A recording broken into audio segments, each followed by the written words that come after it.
Hi,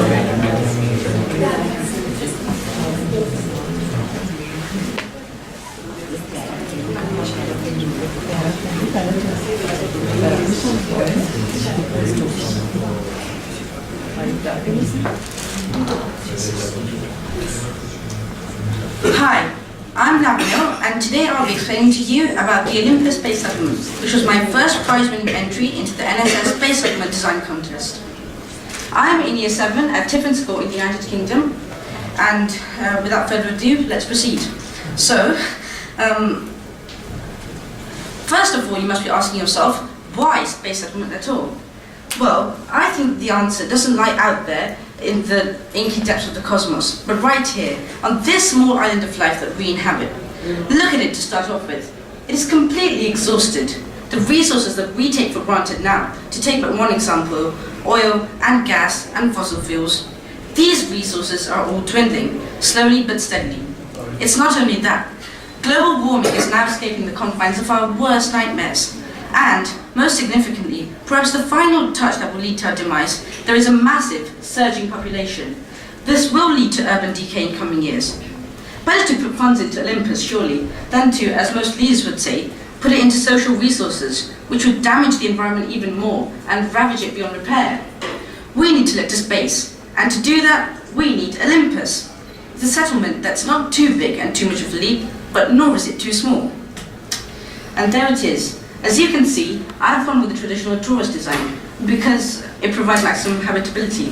It will be solar paneled on the outside, rather than harbour the risk of a nuclear power station inside, which is the only other way yet known to keep running the power demands of an entire space settlement.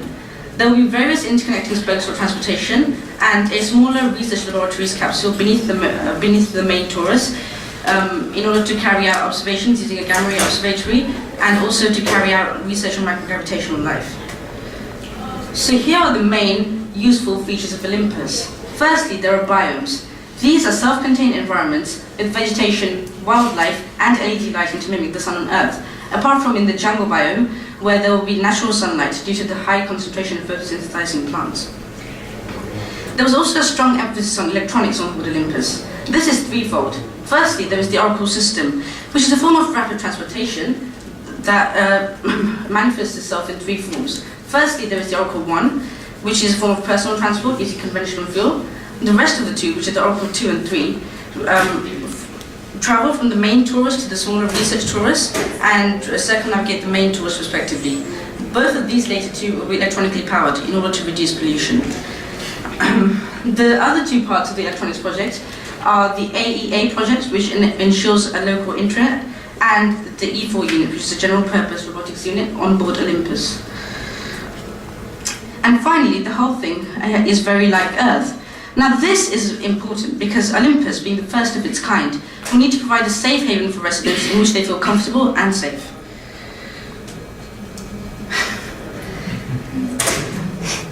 We come to the biomes now. They are critically self-sustained, internally by the settlements, by the biome's large wildlife populace, which will contain at least one producer, primary consumer and secondary consumer, and so on, and externally by the settlement's internal water cycle.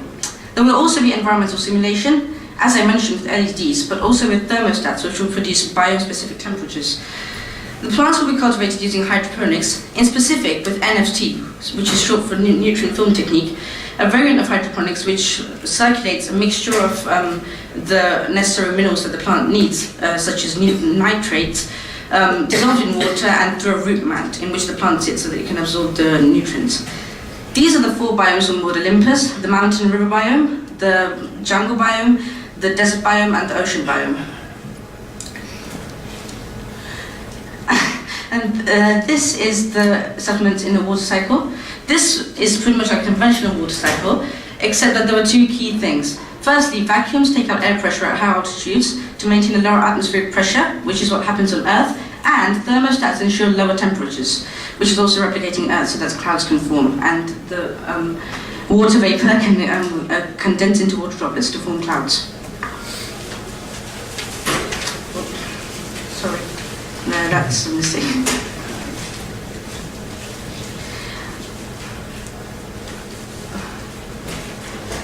Okay, thank you. Now, this this is the general purpose robotics unit on board Olympus, which is called the E4 unit. I don't think the videos were working here, but anyway, I'll carry on. Okay. So as you can see there, it has a rotor which allows it to fly, a padded CPU unit, neon lights for visibility, three sets of pairs of fields in order for it to locomote efficiently, 2 surveillance cameras, and a mainframe made out of polycarbonate, since it's cheap and it doesn't need to be too expensive. Now there's the Oracle project. First, it must be fast. That's the key thing, and it ensures no more than 20 minutes wait for each resident. As I said, there are 3 different oracles, 1 for personal transport and 2 for general transport around the whole settlement. They are all aerodynamically engineered with a carbon fiber chassis, which is used in many modern supercars, and the Oracle 3, which circumnavigates the main torus, has no rails for dexterity. This is the Titan satellite. It will be in geostationary orbit around the Earth and will transmit signals from several Earth ISPs to Olympus, where the signal will be transmitted using a fiber optic system.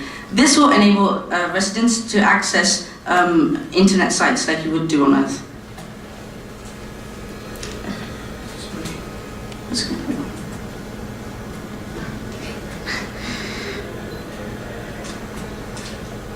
So here's a more in-depth diagram of the Oracle 2. It will have an aluminium rail which will enable it to travel, and aluminium is very useful since it's very strong and it doesn't rust easily since it forms naturally a layer of aluminium oxide.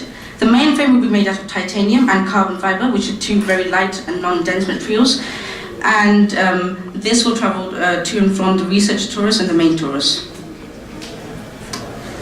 And there's a more in-depth diagram of the Oracle 2 and 3. Now, one main point to be noted here is that these are electronically powered. This is key, as it will help reduce Olympus's carbon footprint and its pollution. And what, you may well ask, will Olympus actually contribute to the future of humankind? Well, as you can see there, a whole host of things. Firstly, there is a base populace of around 6,500, which is a lot for a first settlement and could possibly extend up to 1 million. The idea is that Olympus should be the exemplar, the template to be followed by successive settlements, each building upon the base. There will also be asteroid mining, which is the major source of financial revenue on board Olympus. And there you can see the interior of a craft which will mine asteroids. These crafts will be manned with a crew of 6 and will select asteroids with the most with the most quantity of these metals: gold, platinum and silver. The settlement will also be in L5 orbit, which is very convenient gravitationally as it's stable, and is virtually a stone's throw away, albeit an astronomical one, from Mars, the Moon and the asteroid belt, which are all convenient sites to mine, exploit or settle on. There will also be an artificial gravity of nearly 1G. This is the same as Earth, and thus will make residents feel at home, and this will be generated by a rotation of the tori at 0.535 revolutions per minute, and this will generate pseudo-gravitational forces. There will also be the Mount, which is a large, expansive cultural hub, the main city of the settlement, which will contain several round-shaped buildings in order to ensure stability, and 3 different districts: industrial, business and recreational. And finally, from a science point of view, there is invaluable research being carried out on board Olympus. As I said, it can take unhindered images of the cosmos through its gamma ray observatory, unhindered by the Earth's atmosphere, and truly glimpses into the past of the universe. And there will also be a very thorough program of research into life, using hydroponics and aeroponics, cultivating plants, and observing that the effects that the zero gravity has on various factors. For example, their rate of growth and the color of the leaves. And in the end, our eventual expansion into space is not really a question of our prowess or our capability. It's not a question of our technology either. It's really a question of the very core essence that makes us human, that will, that drive, that sees this want for betterment, and that innovation. Now is the time for us to expand our frontiers. And so, I implore you, in the name of our innovation, look to space. Thank you for listening, thank you for your patience, and I'd like to take this opportunity to thank my parents and my grandparents for that help me be able to do anything.